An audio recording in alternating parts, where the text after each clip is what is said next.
Good morning friends, আমি পল্লবী আবার একটা মিনি ব্লগ নিয়ে হাজির হলাম। তো সকাল সকাল উঠে দেখি বৃষ্টি পড়ছে, এদিকে দেখি বর্মশাই উঠে পড়েছে, উঠে ব্রাশ করছে।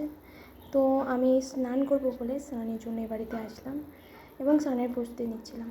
তাড়াতাড়ি করে স্নান করতে চলে গেলাম এবং আমি স্নান করে রেডি হয়ে তাড়াতাড়ি রেডি হলাম এবং ও বাড়িতে যাবো বলে বেরিয়ে পড়লাম।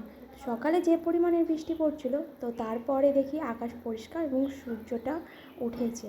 এ বাড়িতে আসার পরে দেখি বরমশাই বসে বসে ফোন ঘাঁটছে। তো ভাবলাম মা কী করছে দেখি। মা দেখে এদিকে আলুর তরকারি বসিয়েছে খাবার জন্য। আমরা সকালে কেউ চা খাই না।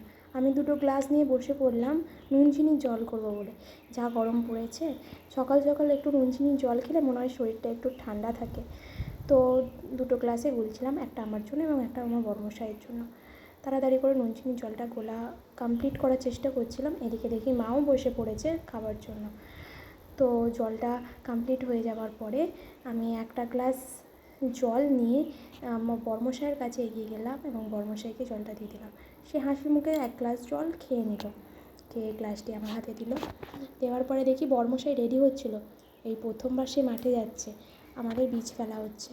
বাপি অলরেডি মাঠে আছে, তো ও বলল আমিও যাব বীজ ধান নিয়ে।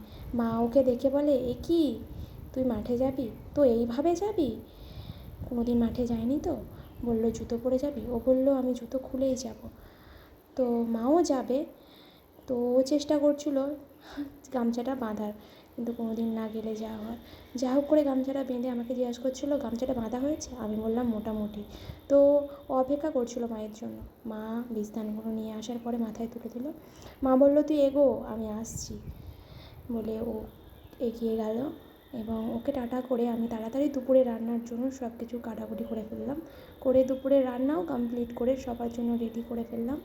তো এটা ছিল আজকে আমার মিনি ব্লগ ভিডিও। তো আবার নতুন একটা ব্লগ ভিডিও নিয়ে আসবো আগামীকাল। আজকের মতো টাটা।